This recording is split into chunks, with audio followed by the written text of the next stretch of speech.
Hello friends, আজ আমি আবার একটি নতুন গল্প নিয়ে ফিরে এলাম। গল্পটি ভালো লাগলে লাইক এবং কমেন্ট করবেন এবং আমার চ্যানেলটিকে সাবস্ক্রাইব করে আমার পাশে থাকবেন। বাইরে আজ এক ফোঁটাও বাতাস নেই, গায়ের জামা ভিজে একসা। এই সন্ধ্যার সময় বাড়িতে টিকতে মন চায় না, কিন্তু আজ কোনো কারণে বাইরে যেতেও ঠিক সায় দিচ্ছে না অভির মন। পাড়াপড়শিদের বাড়ির থেকে মাঝে মাঝে ভেসে আসছে শাঁখের পুঁ পুঁ শব্দ। অসহ্য লাগছে অভির। ভাই, ও ভাই, এক গ্লাস জল দে না রে। বিভাদেবীর ডাক কানে গেল না অভির। অবশ্য গেলেও বুড়ির ডাকে সাড়া দেওয়ার বান্দা সে নয়।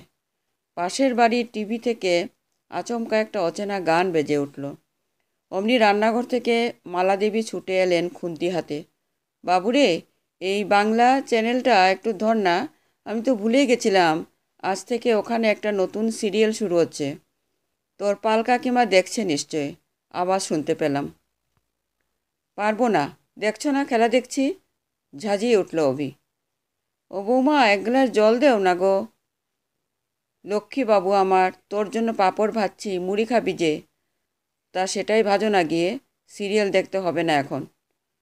একটা দিনই তো বাড়ি আছি, তোমার জ্বালায় একটু শান্তিতে টিভিও দেখতে পারবো না। সব সময় সিরিয়াল আর সিরিয়াল। ভাই, এক গ্লাস জল দে রে ভাই। আরে রাগ করিস না বাবু, আচ্ছা খেলা দেখ তুই। বৌমা এবার কথাটা শেষ করার আগেই কাশির দমক উঠল বিভা দেবীর। দমকটা সামলে নিয়ে কোনো ক্রমে বললেন, জল। রান্নাঘর থেকে এক গ্লাস জল এনে মালতী দেবী ঠক করে রাখলেন বিভা দেবীর সামনে। গ্লাসটা তুলতে যেতেই আরেকবার কাশির দমক উঠল। সেই সঙ্গে অনেকখানি জল গ্লাস থেকে চলকে পড়ল নিচে। দেখলি বাবু, দেখলি? এবার কে ওই জলটা মুছবে বল? এই জন্য আমি জল দিতে চাই না খাওয়ার সময়। কিন্তু শুনলে তো? চিৎকার করে কথাগুলো বললেন বিভা দেবী, আর মনে মনে ভাবলেন, পারলে বুড়িটার গলা টিপে মেরে ফেললে তার শান্তি হতো। আর সহ্য করা যাচ্ছে না বুড়িটাকে। বিরক্ত মুখে রান্নাঘরের দিকে পা বাড়াতে গেলেন মালাদেবী। আর তখনই রিমোটটা হাতের তালুতে ঠুকে মুখে একটা অদ্ভুত শব্দ করল অভি। মালাদেবী ঘুরে দেখলেন টিভিতে ছবি নেই, কিসব যেন লেখা গোটা পর্দা জুড়ে। কি হলো রে বাবু, কি করে জানবো?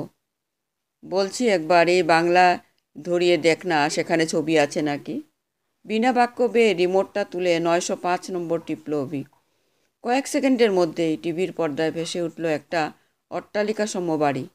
বাড়ির ভেতর ব্যস্তভাবে ছোটাছুটি করছে জন পাঁচেক মহিলা। তাদের পরনে বেনারসি জারদৌসি, সঙ্গে ভারী ভারী গহনা। পুরুষ মানুষগুলোর পোশাকও বিচিত্র।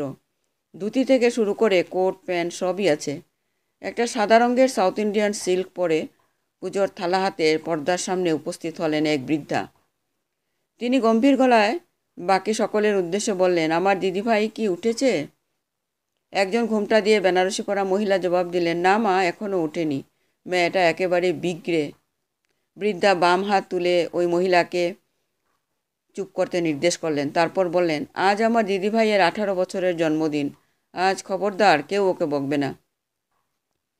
টিভির দিকে তাকিয়ে খুক খুক করে আবার কেসে উঠলেন বিভা দেবী। বেনারসি পরা মহিলা মাথা নিচু করলেন।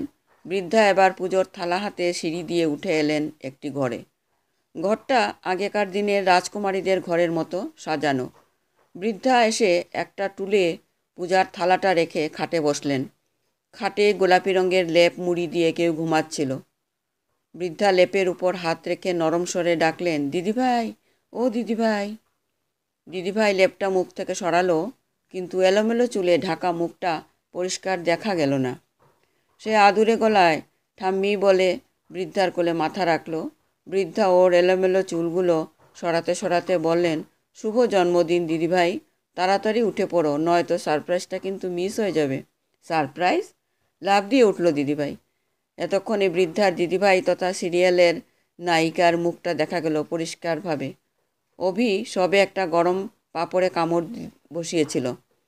নায়িকার মুখ দেখে একটা টুকরো তার গলায় আটকে বিষম খেল সে। মালাদেবী আঁচলের খুঁটটা দিয়ে গলার খাম মুছছিলেন। থমকে গেলেন তিনিও। কয়েক সেকেন্ড পরে দুজনেই একসাথে চিৎকার করে উঠলেন, মুনিয়া! কোথায় গো, বৌমা কোথায়? বিভাদেবীর চোখে ছানি পড়েছে, স্পষ্ট দেখেন না কিছুই।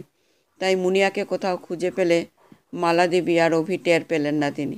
বৌমা আর নাতির কাছে কোনো উত্তর না পেয়ে আবার জিজ্ঞেস করলেন তিনি, মুনিয়া কোথায় গো? বিভাদেবী চুপ করার পরেই গোটা ঘরে নেমে এলো এক অদ্ভুত নীরবতা। কয়েক মুহূর্ত এভাবে কাটার পর আচমকা মালাদেবী ব্যঙ্গ করে উঠলেন, মেয়ে নাকি তার পড়াশোনায় ভীষণ ভালো। বাবা কি গর্ব তোর জেঠিমার। তা ভালোর এই নমুনা, এই লাইনে কিভাবে আসে সব জানা আছে আমার। মায়ের কথায় অদ্ভুত স্বরে হাসল অভি। মালাদেবী আবার বলে উঠলেন, অবশ্য এই মেয়ের চরিত্র যে কী হতে চলেছে তা তখনই টের পেয়েছিলাম আমি, ওই ছোট বয়সে। মায়ের কথায় সায় দেওয়ার জন্য কিছু একটা বলতে যাচ্ছিল অভি, কিন্তু তখনই বাইরের গেটে আওয়াজ হলো। বোধহয় তার বাবা এলো। কথাগুলো বলতে বলতে বাইরের দিকে এগিয়ে গেলেন মালাদেবী। অভি ঘরের ভেতর থেকে শুনতে পেল। আগন্তুক মালাদেবীকে জিজ্ঞেস করলেন, অভিরূপ চৌধুরী বাড়ি আছেন? দুপুরে ভাত খাওয়ার পর্ব মিটতে এই পেপারটা নিয়ে বসলেন জাগৃতি দেবী। এটা তার আইবুড়ো বেলার অভ্যাস। দুপুরে না ঘুমিয়ে গোটা পেপারটা খুঁটিয়ে খুঁটিয়ে পড়া। এখন অবশ্য সেই আগের মতো পেপার পড়ায় বৈচিত্র্য খুঁজে পান না তিনি। সেই তো একই খুন, জখম, রাহাজানি, রাজনীতির খবর। তবুও পেপারটা পড়তে তার ভালোই লাগে। আজ ভেতরের পাতার একটা ছোট্ট খবরে আচমকা চোখ আটকে গেল তার। শহরে ধর্ষণ, অভিযুক্ত 4। খবরটা পড়েই সারা শরীরে এক হিমশীতল স্রোত বেয়ে গেল জাগৃতি দেবীর।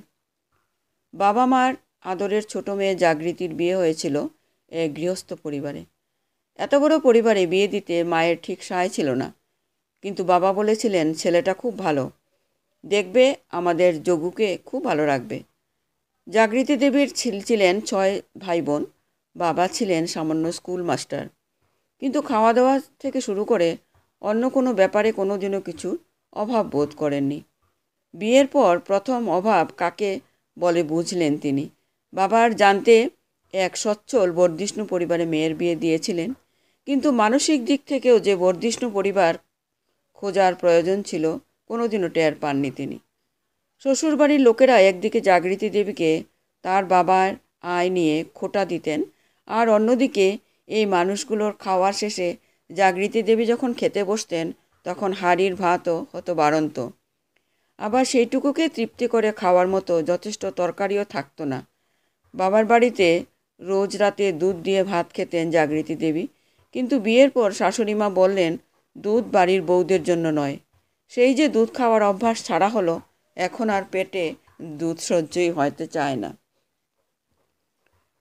এসব কিছু মুখ বুজে মানিয়ে নেওয়ার চেষ্টা করতেন জাগৃতি দেবী, কিন্তু একটা জিনিস কিছুতেই তিনি মেনে নিতে পারতেন না, সেটা হলো যে মানুষটার হাত ধরে এই বাড়িতে আসা, সেই মানুষটারই অমন পরের মতো ব্যবহার। আসলে মানুষটা যে ঠিক অমন ব্যবহার করতে চাইতেন না তা কিন্তু নয়, কিন্তু তাকে বাধ্য করা হতো। জাগৃতি দেবী স্পষ্ট অনুভব করতে পারতেন তার শাশুড়ি মা সবসময় ছেলে পর হয়ে যাবে এই আশঙ্কায় ভুগতেন। আর সেই জন্যই তো রথিনবাবু শনিবার অফিস থেকে ফিরলেই শাশুড়ি মা তাদের রুমে এসে ছেলের সাথে হাজার গল্প জুড়তেন।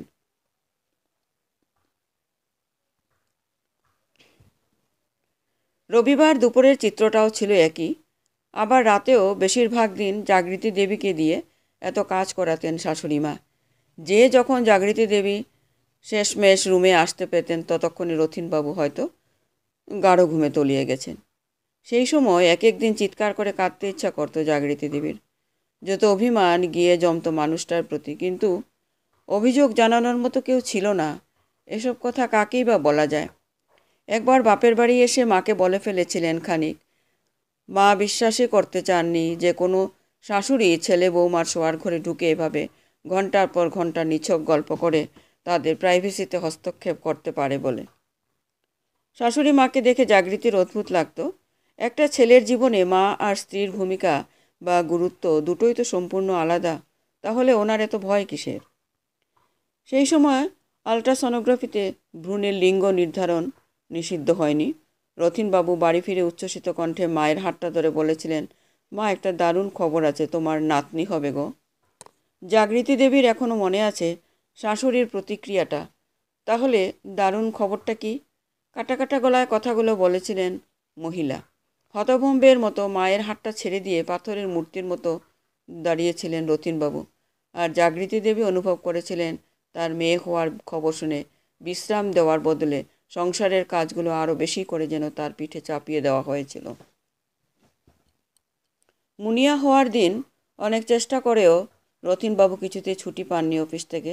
তাই বাবাকে অনুরোধ করেছিলেন স্ত্রী মেয়ের খেয়াল রাখতে। ভেতর থেকে নাতনির কান্নার আওয়াজটুকু শুনেই বাড়ি ফিরে চলে এসেছিলেন সাগরময় বাবু। শিশুকন্যার প্রথম কান্না আনন্দ নয়, দুঃখ নিয়ে আসে। বংশের প্রদীপ নিভে যাওয়ার শঙ্কা নিয়ে আসে।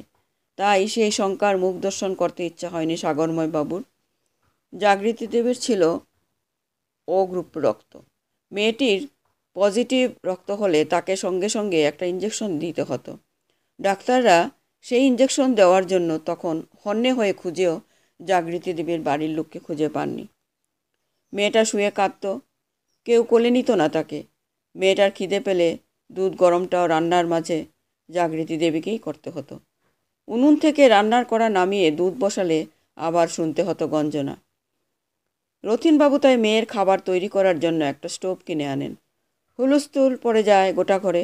গৃহস্থ পরিবারের থেকে আলাদা জিনিস স্টোভটা শেষমেশ বাজেয়াপ্ত করে তবেই তিনি শান্তির নিঃশ্বাস ফেললেন বিভাদেবী। সংসারের এই রাজনীতিতে আবার পরিবর্তন আসে এক দফা, যা হয়তো জাগৃতি দেবীকে সম্পূর্ণরূপে কোণঠাসা করে দেওয়ার জন্য যথেষ্ট ছিল। তবে এবার আর তিনি একা নন, তার স্বামী সন্তানও শিকার হয়েছিল এই রাজনীতির। জাগৃতি দেবীর ছোট যা মালা দেবী জন্ম দিলেন এক পুত্র সন্তানের। দুজনের প্রতি ব্যবহারের পার্থক্যটা এখন থেকে স্পষ্ট অনুভব করতে পারতেন জাগৃতি দেবী। অবশ্য এমনটা যে হবে তা তো আগেই জানতেন তিনি। মালা দেবীর ছেলে হবে জানতে পারা মাত্রই আনন্দের আতিশয্যে সাগরময় বাবু তার সম্পত্তির কিছু অংশ গোপনে লিখে দিয়েছিলেন ছোট ছেলের নামে। পরে সে কথা জানতে পেরে রতিনবাবু দুঃখ করে বলেছিলেন, বাবা তো আমায় চেনে, আমি কি বাধা দিয়ে যেতাম? তাও কেন আমায় গোপন করে ফেললে সব কিছু? এরপরেও নানা অছিলায় ছোট ছেলের নামে সম্পত্তি হস্তান্তরিত হতে থাকে একটু একটু করে। আসলে ছেলে কথা নয়, তিনি তার সর্বস্ব দিচ্ছিলেন তার বংশের প্রদীপকে। ইতিমধ্যে গৃহস্থ পরিবার ভেঙে গিয়েছে। সাগরময় বাবু আর বিভা দেবী নিজের ছেলেদের নিয়ে আলাদা হয়েছেন। অবশ্য এই নতুন সংসারের মধ্যে জাগৃতি দেবীরা যেন এক ঘরে। তবুও রথিনবাবু মাকে ছেড়ে অন্যত্র সংসার পাতার বিষয়ে ভাবতে পারেন না। মা তাকে যতই অনাদর করুক, তবুও তো মা। মাকে তিনি প্রচণ্ড ভালোবাসেন, কিন্তু আচমকা একদিন সেই মাই তাকে ঘর ছাড়তে বাধ্য করলেন। মুনিয়া তখন 7 বছরের। একদিন রান্নাঘরে রান্না করছিলেন জাগৃতি দেবী। আচমকা ছুটে এসে তাকে জড়িয়ে ধরল মুনিয়া। কি করছিস? ছাড় আমাকে। বলতে বলতে জাগৃতি দেবী খেয়াল করলেন মেয়েটা তার কেমন যেন ফোঁপাচ্ছে। কিরে, কি হয়েছে? উত্তর না দিয়ে থরথর করে কাঁপতে লাগলো মুনিয়া। মেয়ের দিকে ভালো করে তাকাতে জাগৃতি দেবী দেখলেন মেয়েটার গলার কাছে একটা টাটকা লাল দাগ। কেউ যেন মনে হচ্ছে আঁচড়ে দিয়েছে। মুনিয়ার সামনে হতভম্বের মতো বসে পড়ে তিনি বুক আর হাতেও আবিষ্কার করলেন একই রকম দাগ। মেয়েটা বিড়বিড় করে বলল, বিভাস আঙ্কেল। কথাটা সম্পূর্ণ করার আগেই ঢলে পড়ল মায়ের কোলে। শিউরে উঠলেন জাগৃতি দেবী। বিভাস ছিল মালা দেবীর কোনো তুতো ভাই। 2 দিন আগে ওদের বাড়িতে এসেছিল। সেদিন সন্ধ্যায় তুলকালাম হলো বাড়িতে। রথিনবাবু শান্ত ছেলেটা নিজের জুতো খুলে ছুঁড়ে মারলেন বিভাসের দিকে। চিৎকার করে উঠলেন মালা দেবী, আপনারা দুজন আমাদের হিংসা করেন জানতাম, কিন্তু এত হিংসা? আমার ভাইটাকে কোন সাহসে মারলেন আপনি? আপনার হিংসা তো আমার উপর। আমার ভাইকে জড়াচ্ছেন কেন? আপনাদের মেয়ে এইটুকু বয়সে কি পরিমাণ পেকেছে সবাই জানে। স্কুলে ছেলে বন্ধু জুটিয়ে ঢলাঢলি করে তাদের সঙ্গে, সেগুলো তো আপনাদের নজরে আসে না। মা, আপনি ওই বিচ্ছু মেয়ের কথা বিশ্বাস করবেন না। আজ সারাদিন তো আমার অভি ছিল বিভুর সঙ্গে। আপনি আপনার নাতির কথা তো বিশ্বাস করবেন। ব্যাস, আর কোনো প্রমাণের দরকার ছিল না বিভা দেবীর।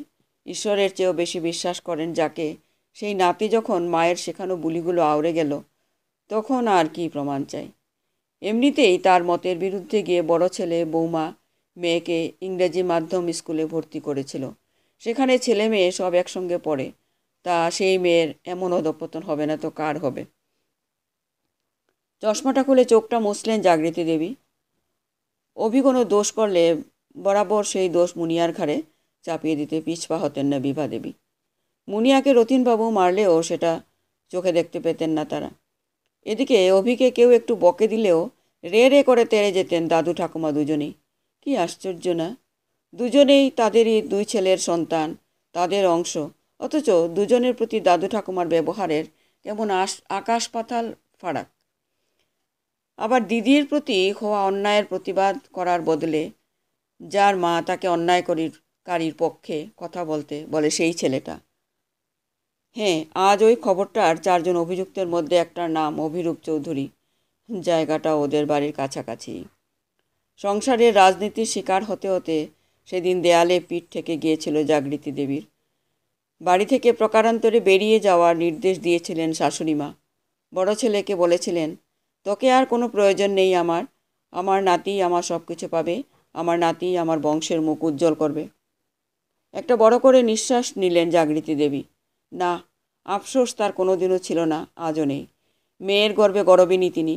গর্ভধারণ করার থেকে বরাবর প্রার্থনা করে গিয়েছেন ছেলে মেয়ে যাই হোক সে যেন সুসন্তান হয়। ভগবান তার কথা শুনেছেন। হরেক রকম মানুষের ভিড়ে গম গম করছে কোর্ট চত্বর।